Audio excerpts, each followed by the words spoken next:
Morning మ్యాగజైన్కి స్వాగతం. ప్రముఖ దినపత్రికలు వస్తున్న వార్తల వెనకాల పరిణామాలు చూద్దాం. ఇవాళ భాష్యం ప్రవీణ్ పుట్టినరోజు అట, భారీగా అడ్వర్టైజ్మెంట్లతో పేపర్ అంతా నింపేశారు ఈనాడు మ్యాగజైన్. లేకపోతే వెనిజులాపై దాడి, అధ్యక్షుడి నిర్బంధం అన్నటువంటి వార్తను హైలైట్ చేసి తెల్లవారుజామున విరుచుకుపడిన అమెరికా పేలులతో దద్దరిల్లిన రాజధాని కారకాస్, న్యూయార్క్కు మధురో దంపతుల తరలింపు, దేశంలో అత్యవసర పరిస్థితి, ప్రభుత్వ బాధ్యతలపై అయోమయం. దక్షిణ అమెరికా దేశం వెనిజులా మీద శనివారం తెల్లవారుజామున ఉరుములేని పిడుగులు అమెరికా మెరుపు దాడులకు దిగింది. ఊహించిన ఈ దాడులతో రాజధాని కారకాస్ దద్దరిల్లింది. రాజధాని గగనతలంపై అమెరికా యుద్ధ విమానాలు చక్కర్లు కొట్టాయి. పేలుళ్లకు జనం భయపడి బయటికి పరుగులు తీశారు. సైనిక స్థావరాల్లో పొగ, అంధకారం అలుముకున్నాయి. నగరంలోని పలు ప్రాంతాల్లో చీకట్లు కమ్ముకున్నాయి. కారకాస్లోని లా కార్లోటా ఎయిర్ఫీల్డ్, ప్యూర్డోలినా మిలిటరీ బేస్, లా గ్వైరా నౌకాశ్రయం మొదలైన కీలక సైనిక స్థావరాలపై అమెరికా దళాలు దాడులు చేసినాయి. దేశం మేల్కొనేలోగా అధ్యక్షుడు నికోలస్ మదురోను, ఆయన భార్య సిలియా ఫ్లోర్స్ని అమెరికా సైన్యం బంధించి న్యూయార్క్ తరలించింది. అయితే అంతకుముందే దేశంలో అత్యవసర పరిస్థితిని మదురో విధించారు. మరోవైపు దేశాధ్యక్ష బాధ్యతలను ఎవరు చేపట్టారన్నటువంటి అంశం తేలలేదు. వెనిజులా చట్టాల ప్రకారం ఉపాధ్యక్షులుగా ఉన్నవారు అధ్యక్షులు అవుతారు. కానీ తాను బాధ్యతలు చేపట్టినట్లు ఉపాధ్యక్షురాలుగా ఉన్నటువంటి ఢిల్లీ రోడ్రిక్స్ ప్రకటించలేదు. వెనిజులాపై దాడుల వివరాలను అమెరికా అధ్యక్షుడు డొనాల్డ్ ట్రంప్ సొంత సోషల్ మీడియా వేదిక ట్రూత్ ద్వారా శనివారం తెల్లవారుజాము 4:30 గంటల తర్వాత ప్రకటించారన్నటువంటి వార్తని హైలైట్ చేసింది. లేకపోతే మాతృభాషతోనే గౌరవం అన్నటువంటి వార్త. ఒక్క ప్రపంచాన్ని సృష్టించే బలం భాషకుంది, అది వాడుకలో లేకుంటే శరీరం మాదిరి క్షీణిస్తుంది. తెలుగు ఉపాధ్యాయులకు కాళ్ళు గడిగి దండం పెట్టాలి. సుప్రీంకోర్టు న్యాయమూర్తి జస్టిస్ పమిడిగంటం శ్రీనరసింహ. భాష అంటే కేవలం భావ వ్యక్తీకరణ కాదు, ఒక ప్రపంచాన్ని సృష్టించే బలం దానికి ఉంది. పుస్తకాల్లోనే భాష మనతో పాటు మన మనసులో, ఆత్మలో ఉంటుంది. వాడుకలో లేకపోతే మనిషిలాగే క్షీణిస్తుంది. మాతృభాష వాడుకలో ఉన్నంత వరకు మన గౌరవం, మర్యాద, గుర్తింపు లభిస్తే ఆ పరిస్థితి లేని నాడు ఏమీ మిగలదని సుప్రీంకోర్టు న్యాయమూర్తి జస్టిస్ పమిడిగంటం శ్రీనరసింహ అన్నారు. గుంటూరులో శనివారం అట్టహాసంగా ప్రారంభమైన 3వ ప్రపంచ తెలుగు మహాసభలో ఆయన ముఖ్య అతిథిగా హాజరై ప్రసంగించారన్నటువంటి వార్తని ఇక్కడ ప్రధానంగా హైలైట్ చేశారు. లేకపోతే బస్సు డ్రైవర్ నుంచి దేశాధ్యక్షుడి వరకు మదురో ప్రస్థానం ముగిసినట్లయినా అమెరికా నిర్బంధించినటువంటి నికోలస్ మదురో దాదాపు 12 ఏళ్లుగా వెనిజులా అధ్యక్షుడు కొనసాగుతున్నారు.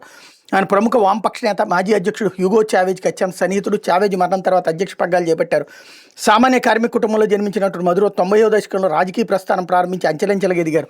అదే సమయంలో తీవ్ర విమర్శలు ఎదుర్కొన్నారు. వెనిజులా రాజధాని కార్కాస్లో 1962లో మదురో జన్మించారు. తండ్రి ఒక కార్మిక నాయకుడు. 90లో మదురో బస్ డ్రైవర్గా పనిచేశారు. అదే సమయంలో వామపక్ష రాజకీయ ఉద్యమాల్లో చురుగ్గా పాల్గొన్నారు. తదనంతర కాలంలో హ్యూగో చావేజ్కి అత్యంత సన్నిహితుడయ్యారు. 99లో చావేజ్ అధ్యక్ష పగ్గాలు చేపట్టిన తర్వాత మదురో దశ మారింది. ఆయన కీలక పదవులు లభించాయి. జాతీయ అసెంబ్లీ అధ్యక్షుడిగా, విదేశాంగ మంత్రిగా బాధ్యతలు నిర్వహించారు. క్యాన్సర్తో 2013లో చావేజ్ మరణించడంతో దేశ తాత్కాలిక అధ్యక్షుడిగా మదురో బాధ్యతలు చేపట్టారు. అదే ఏడాది జరిగినటువంటి ప్రత్యేక అధ్యక్ష ఎన్నికల్లో అతి తక్కువ మెజార్టీతో విజయం సాధించి పూర్తిస్థాయి అధ్యక్ష పగ్గాలు స్వీకరించారు. ఆ తర్వాత మరో 2 ఎన్నికల్లో విజయం సాధించారు. కానీ ఆ ఎన్నికల్లో అక్రమాలు జరిగాయని విపక్షాలే కాదు, చాలా దేశాలు కూడా ఆక్షేపించాయి. మదురో పాలనలో వెనిజులా అనేక సంక్షోభాలను ఎదుర్కొంది. ముఖ్యంగా ఆ దేశ ఆర్థిక వ్యవస్థ చితికిపోయింది. ద్రవ్యోల్బణం ఆకాశాన్ని అంటింది. తీవ్ర ఆహార కొరత ఏర్పడింది. 2014-17లో ప్రభుత్వానికి వ్యతిరేకంగా దేశవ్యాప్తంగా భారీ నిరసనలు జరిగినాయి.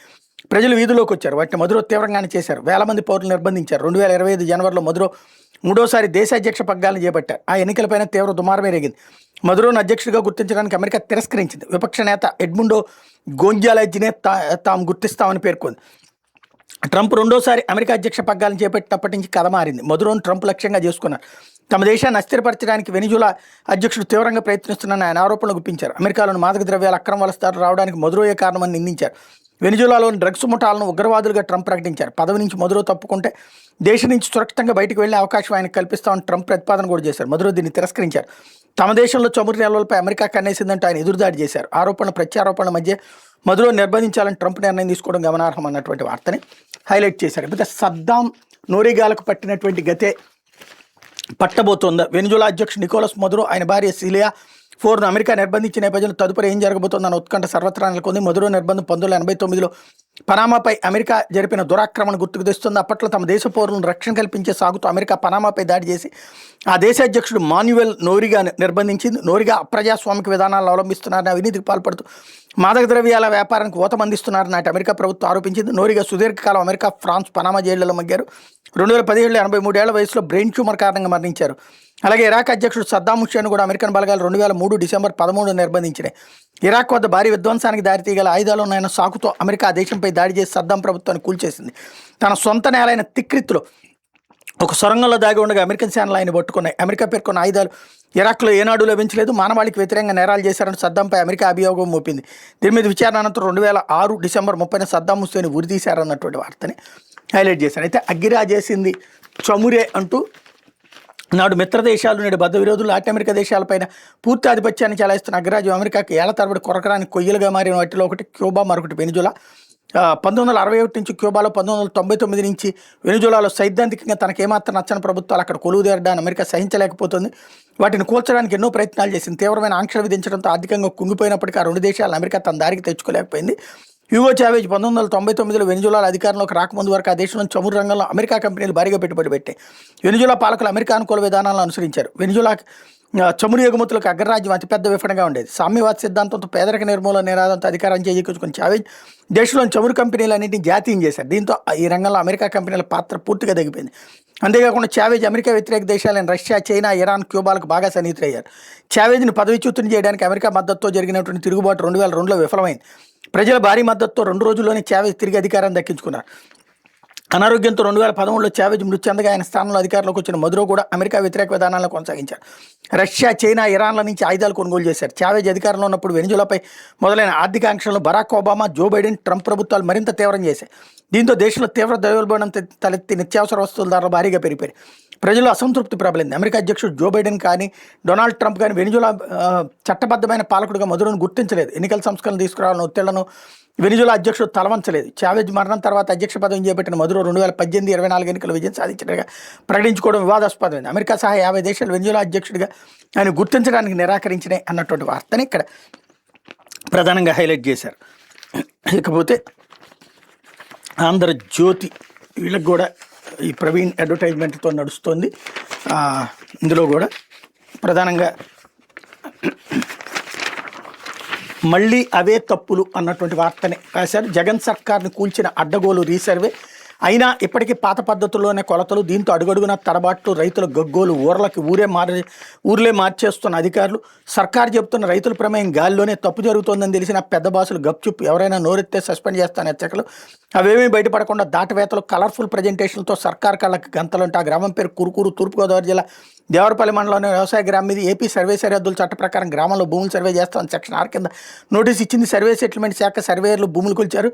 రైతులకు నోటీసులు ఇచ్చారా లేదా అన్న దైవాధీనం. సర్వే పూర్తయింది, కానీ ఊళ్ళో ఏ ఒక్క రైతు భూమిని సరిగ్గా కొలవలేదని రీసర్వే అంతా తప్పులు తడగ్గా వచ్చిందని తేలింది.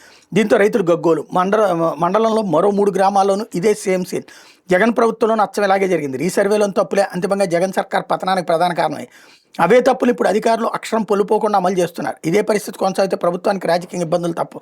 రీసర్వే తప్పులని తొక్కిపెడుతున్నటువంటి అధికారులు ఇదే కోరుకుంటున్నారా అన్నటువంటి వార్తని హైలైట్ చేశారు. ఎప్పుడైనా అధికారులు వాళ్ళ డ్యూటీ వాళ్ళు చేస్తారు, దాన్ని ప్రభుత్వానికి రుద్ది జగన్ మీదకి రుద్దారు. ఇప్పుడు మళ్ళీ అధికారులు మాత్రమే చేస్తున్నారు, ఇది ప్రభుత్వానికి సంబంధం లేదంటున్నారు. అప్పుడు వైఎస్ఆర్ కాంగ్రెస్ పార్టీని కార్యకర్తలు, నాయకులే జయించారంటున్నారు. ఇప్పుడేమో ఆ ఉద్యోగులు చేస్తున్నారంటారు. నీచ జర్నలిజానికి సంబంధించినటువంటి అసలైనటువంటి వార్తా వక్రీకరణ అలాగే ఉంటుంది. లేకపోతే వెనిజులాపై దాడిని ఇక్కడ కూడా హైలైట్ చేశారు. మరి వస్త్రధారణ స్వేచ్ఛ, మహిళా సాధికారత అంటూ శివాజీకి అనుకూలంగా ఒక ఎడిటోరియల్ కాలం రాసుకొచ్చారు ఆర్కే. వస్త్రధారణ విషయంలో కట్టుబాటు అవసరమా లేదా, స్వేచ్ఛ అంటే ఏంటి వంటి అంశాలు నటుడు శివాజీ పుణ్యమాన్ని మళ్ళీ చర్చనీయాంశమై వస్త్రధారణ వ్యక్తిగత ఎవరిష్టం వాళ్ళదండంలో సందేహం లేదు. అయితే సమాజంలో స్థితిగతులు, మన దేశ సంస్కృతి సంప్రదాయాలను కొంచెమైనా పరిగణలోకి తీసుకోవాలి. అభిమానం ముసుగులు ఎవరైనా హద్దు మీరి ప్రవర్తిస్తే ఇబ్బంది పడేది ఎవరో నాగబాబు, ప్రకాష్ రాజులకి తెలియదా? జనసమూహంలోకి వెళ్ళినప్పుడు చీరకట్టులో వెళ్తే మంచిదని సలహా ఇవ్వడం తప్పెందుకు అవుతుంది? దురదృష్టవశాత్తు మహిళా సాధికారతకు నిర్వచనాన్ని కొందరు మార్చివేస్తున్నారు. వస్త్రధారణకు మహిళా సాధికారతకు సంబంధం ఏంటి? శరీర భాగాలను అది స్త్రీలైనా పురుషులైనా ప్రదర్శించడం వాంఛనీయమా? మంచి చెప్పడానికి అర్హత హోదా అవసరం లేదు. ఫ్యాషనబుల్గా ఉండాలనుకోవడం వేరు, వల్గర్గా ఉండాలనుకోవడం వేరు. మంచి మాటలను తప్పుబట్టే వాళ్ళు ముందుగా మహిళా సాధికారతకు నిర్వచనం తెలుసుకోవాలి.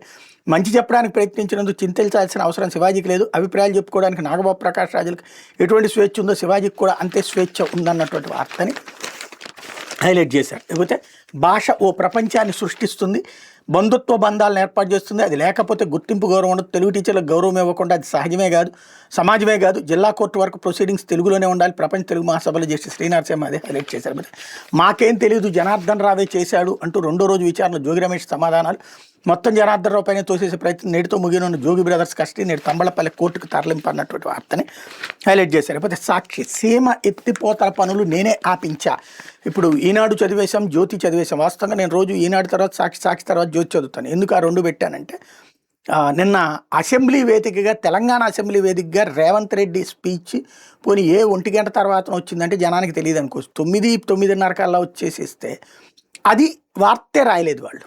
అంటే మాకు కావాల్సి ఉంటే ఎట్లా వార్తల్ని డౌన్ ప్లే చేస్తాం, మాకు నచ్చకపోతే వార్తల్ని ఎట్లాగా ఎక్స్పోజ్ చేసి తప్పుడుగా వక్రీకరిస్తామనడానికి సాక్ష్యం. ఏంటి ఆ వార్త? సీమ ఎత్తిపోతల పనులు నేనే ఆపించా. తెలంగాణ అసెంబ్లీ సాక్షిగా సీఎం రేవంత్ రెడ్డి వెల్లడి. నా మీద గౌరవంతో చంద్రబాబు రాయలసీమ ఎత్తిపోతల పనులు ఆపేశారు. ఆయనతో ఏకాంతంగా సమావేశం ఆ పనులు నిలిపేయించా. కావాలంటే నిజ నిర్ధారణ కమిటీని పంపి చెక్ చేసుకోవచ్చు. తద్వారా పాలమూరు రంగారెడ్డి ఎత్తిపోతల పనులకు అనుమతులు తెస్తున్నాం స్పష్టీకరణ.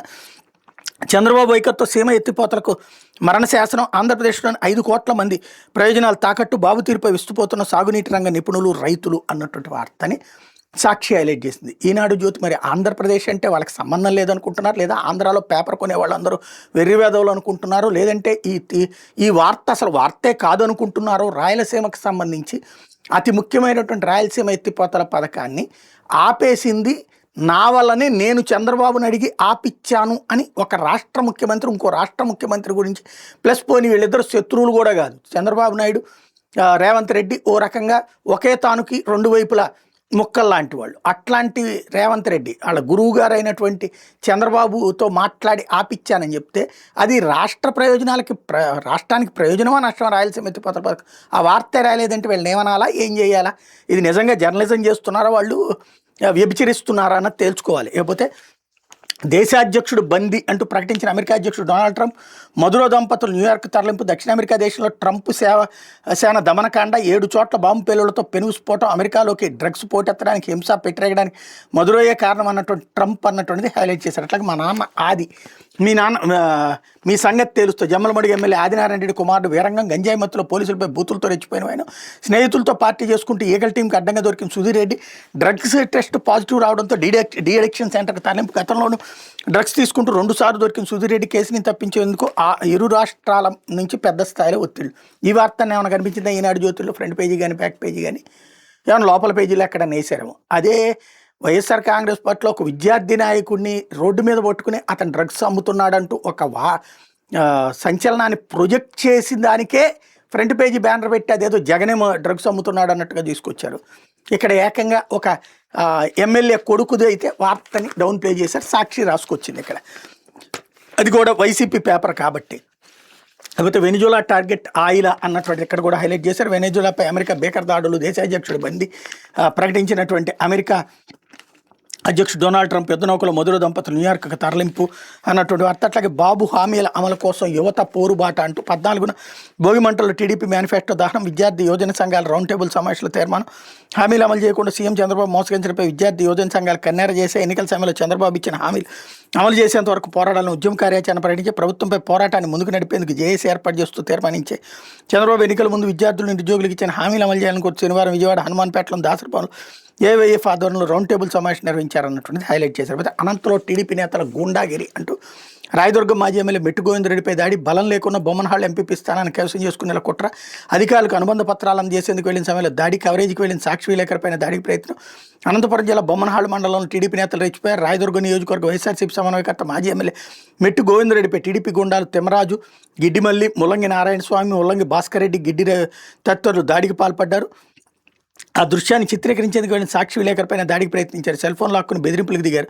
ఈ ఘటన బొమ్మనహళ్ళు మండల పరిషత్ కార్యాలయం ముందు శనివారం జరిగింది. బొమ్మనహళ్ళు ఎంపీపీ పద్మ రాజీనామా చేయడం సోమవారం ఉప ఎన్నిక జరుగుతుంది. నేపథ్యంలో అనుబంధ పత్రాలు అందజేసేందుకు ఎంపీడీఓ కార్యాలయానికి వెళ్లిన మెట్టు గోవిందరెడ్డిపై టీడీపీ నాయకులు దాడి చేశారు. అడ్డుకోబోయిన వైఎస్ఆర్సీపీ నాయకులపైన విచక్షణారహితంగా దాడికి పాల్పడ్డారు. ఇంత జరుగుతున్న అక్కడే ఉన్న అధికారులు, పోలీసులు ప్రేక్షపాత్రకమే పరిమితం అయ్యారన్నటువంటి వార్తని హైలైట్ చేశారు. ఇది దినపత్రికలో వచ్చినటువంటి వార్తలు వెనకాల జరుగుతున్నటువంటి పరిణామాలు.